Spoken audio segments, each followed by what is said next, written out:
Welcome to ChibiGamers, everybody, and welcome to another episode of Eorzea Minute. And today, we're going to be talking about Live Letter 43 for patch 4.3. Again. So, the main reason I want to do this video is, a few days ago, Square Enix released the official translation to the 4.3 live letter. And the main reason I want to do this is due to some of the information that was out with the fan translations. There was some misinformation and sort of incomplete information, and now we have a more clear view of what the hell they're going to be doing with the next patch, and a handful of new things. Like the first one is 4.3. We're going to be finishing up the Doma storyline. We knew that even before the live letter. But it says they're going to kick off a new story, which you don't think anybody will be expecting. Which I, for one, wasn't even expecting that we were going to be starting off right away, since I thought we would be going back to Girabania and finishing off maybe some little story there, maybe dealing with Fordola somehow, which we still could, but just thought we would have something. But looks like they're going to be starting off with gearing us up for the next expansion. So we'll have to please look forward to it. Of course, again, no trial based on the Four Lords this time. That'll be main scenario tied. So this will just be a single player instance. Again, Hildebrand will be 4.35 as they've already stated. Don't even know why they're talking about it here. Also, they said in this, Tataru is wearing a different outfit. Looks like she's wearing, I'm guessing, the female Scion's gear that she gave us, instead of the kimono she was wearing before. That's a thing, so whatever.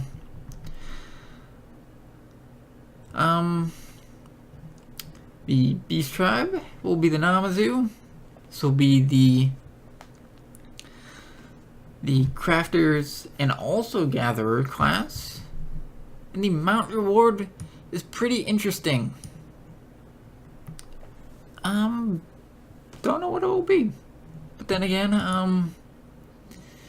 unless it's one of those face things you can fight in Yangsha, since that's where they're going to be based out of, or should be based out of. Unless it's like some weird mount, but whatever. We'll have to see, since it doesn't say here, obviously.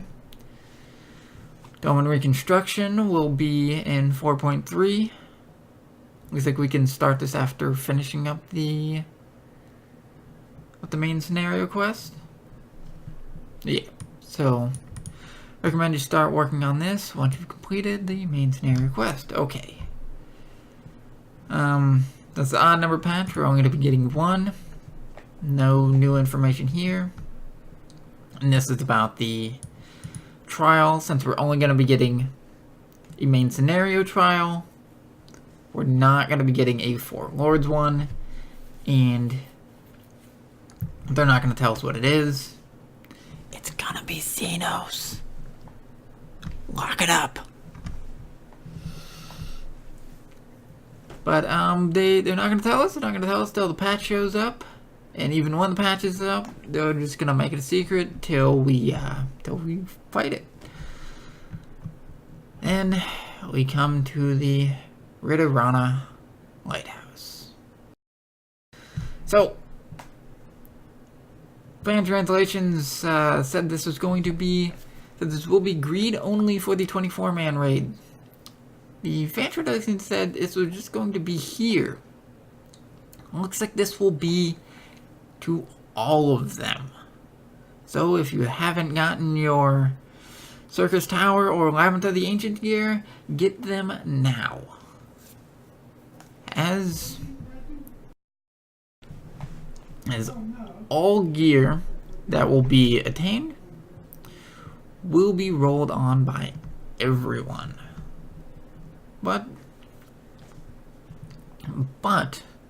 you will still get the weekly lockout for the new, or at least for the new ones, so considering the older ones, yeah, if you're looking for some gear from, you know, Circus Tower or something, it's gonna be a bitch. But they also said, with that said, we'll be reading over community feedback when deciding if we will continue this approach or not in the future. Since I was watching, apparently this is a thing for the Japanese side, which is why they did this. And it's mainly Japanese players, they want to do their best, so they go in as their main job. So if they wanted bard gear, but they're, you know, for me, I'm a ninja, they would just play ninja. They want to be the best they can be. So if they want that bard gear, they can't get it because they're not going to be playing bard. Which honestly, everybody else outside of Japan says, tough shit. You want bard gear? Play a fucking bard. And 24-man raids, they're not even that hard anyways. Just don't die. And, you know, it's not like there's any fucking DPS checks that are really that hard. The only DPS check I've ever seen fail, which was from Echidna from Void Ark. And I never seen it after the first week, and that was mainly because we died on the snakes, and like a bunch of people were dead. When she splits apart. But that was it. You're never going to see that DPS check fail ever again. Okay, next up we have new deep dungeon, Heaven on High. So apparently they said it's going to be from 1 to 60. They mistaken that and said that it's actually, you need to be in level 61 to start this. And again, this will only have 100 floors, at least 100 floors to start with, and will ramp up much quicker, and it will get much harder at floor 31. So with Palace of the Dead, it only really got hard after floor 151, and then from there it just became a big pain in the ass. Where from 1 to 100, even 1 to 149, it's still pretty easy throughout, so. They also said, they mentioned that they were using commanders from Palace of the Dead, but they're not, and they're going to be a new system. Since there's a large assortment of content being implemented in 4.3, we believe players will be too busy with things like the main scenario. We may push back the implementation of Heaven on High just a bit. So, just for reference, Palace of the Dead was released on 3.35. But since we're going to be getting Eureka at 3.35, I think we might get this probably around 4.32 or 4.35. You know, maybe somewhere in the, maybe a couple of weeks after, which will most likely be around the time they release Ultimate. I'll get to that in a bit. Which actually will be right now. Since they're going to be releasing a new Eureka, it's snow covered. You know, we've made updates to the system, introduced new features and support elements for players, and need to catch up. Something we pretty much expected they were going to do. Okay, so it took quite a while for Unending Coil of Bahamut Ultimate to be conquered, so we're making adjustments to shorten it a bit. So apparently the fight took around 20 or so minutes to beat. This one's going to be around 15 minutes, since a lot of the world first people went, holy shit, that was too long. So it's still going to be ball-bustingly hard, just the fight's not going to be as long. So again, weapons, again, will just be weapons of glowing effects, which will be interesting to see what weapons they pick, since at least with the Bahamut weapons, you just got the last tier of Binding Coil's weapons with glowiness, but the Ultimate Weapon fight didn't have weapons. You only got accessories from there, so it's going to be interesting to see what weapons they decide to give glowy effects to. Okay, job adjustments. People said that Black Mage was going to be in the list of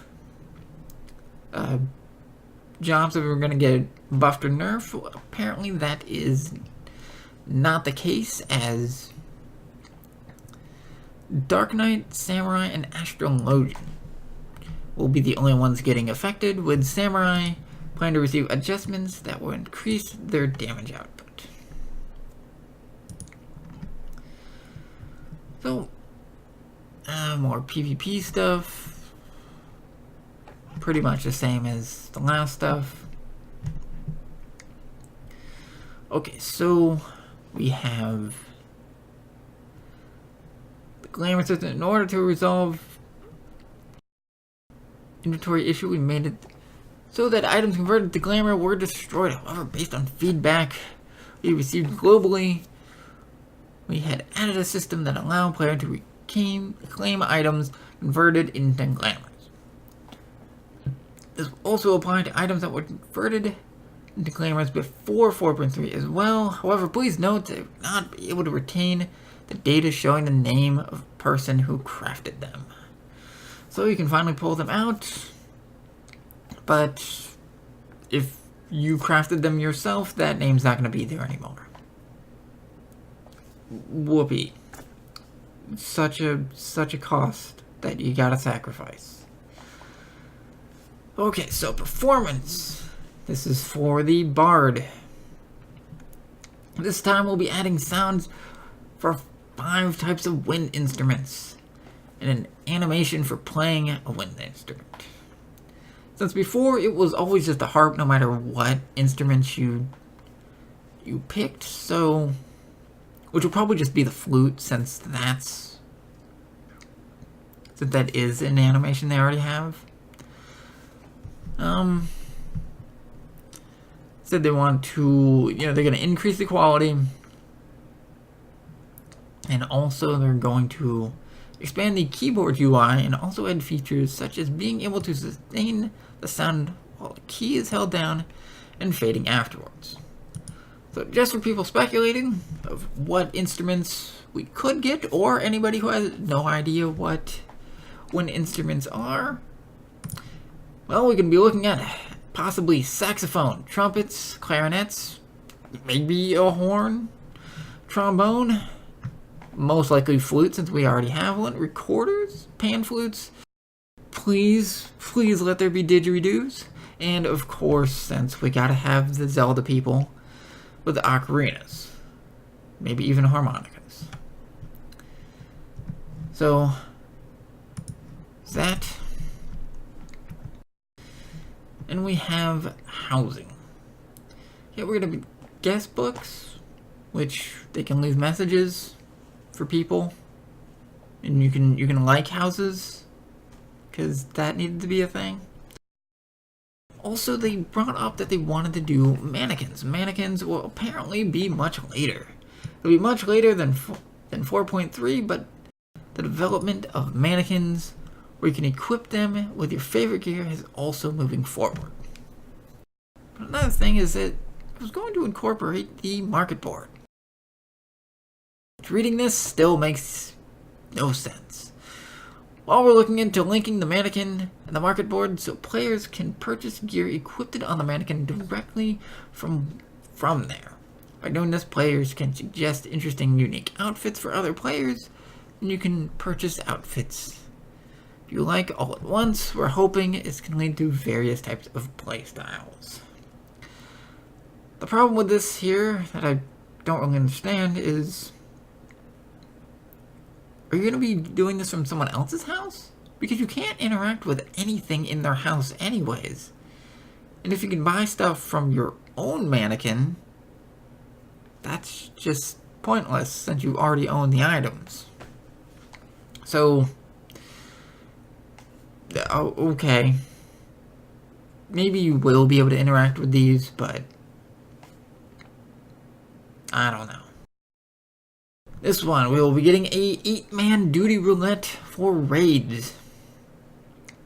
Now, we were thinking this would just be from Alexander and really just Alexander raids, but apparently this roulette will include normal versions of raids up to Omega Delta Scape. So that looks like this is going to include Binding Coil, which could be kind of a mess since the Alexander and Omega raids, those aren't too bad to do normal. You can pug those very easily.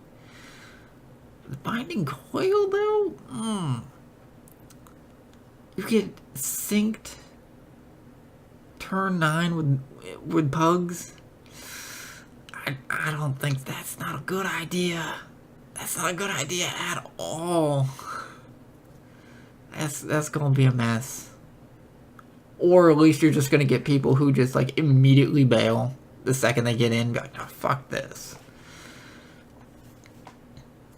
Okay, and then we have more custom deliveries.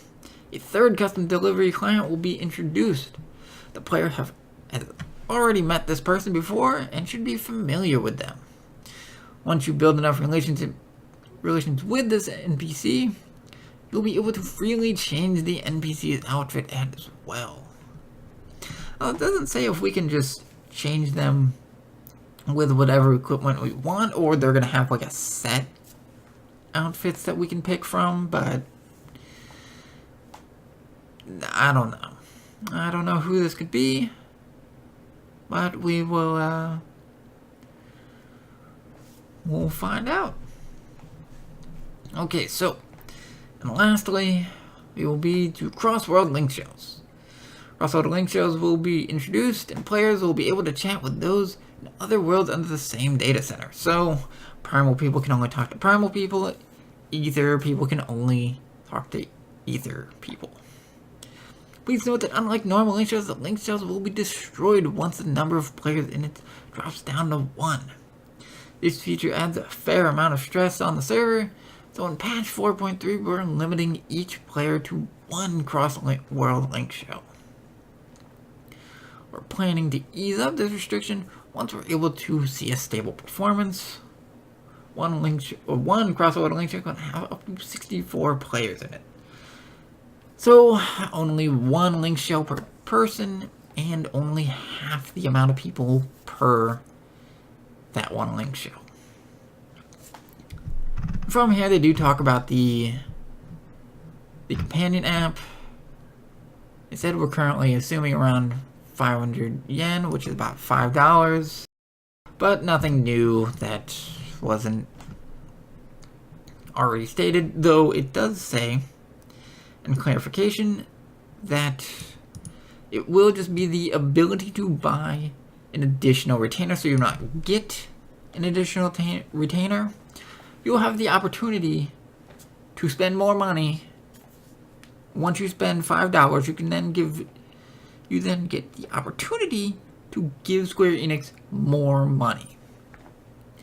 So, because you're already buying 8, 9 retainers, and you get an additional one, so you give them even more money. Which, why on earth do you need that many retainers anyways? But from there, this is really all the information we have right now. So there will also be a part 2 of the 4.3 live letter. So if you want to catch up on that when they finally get around to doing it, I'll be here with another episode of Eorzea Minute to talk about such a live letter. I hope you enjoyed this episode. If you did like it, please feel free to like, comment, and subscribe, and do all that stuff. If you want to see more episodes of Eorzea Minute, and also I do other gameplay videos on ChibiGamers here, so hope you enjoyed this episode, and y'all have a good day.